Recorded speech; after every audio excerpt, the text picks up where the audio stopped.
బిడ్డనివ్వాలి. తీసుకోమ్మా లక్ష్మి అట్లమ్మ కూడా నువ్వు ఉండయ్యా తీసుకుంటాను తీయమన్నాడు తీయలేదా నువ్వు పేట వేసుకో లాంటి అడుగు కూర్చోడ శాఖ ఉంటాడు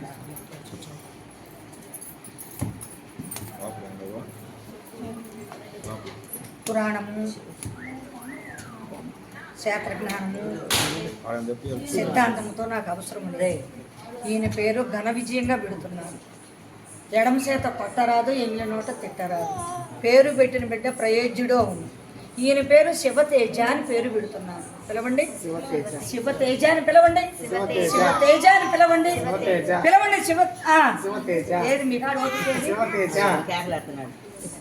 ఈయన పేరు మహాశివరాత్రి రోజున జన నిలయం ప్రసన్నమైన కనుక శివతేజ అని పేరు పెట్టారు. ఎడమ చేత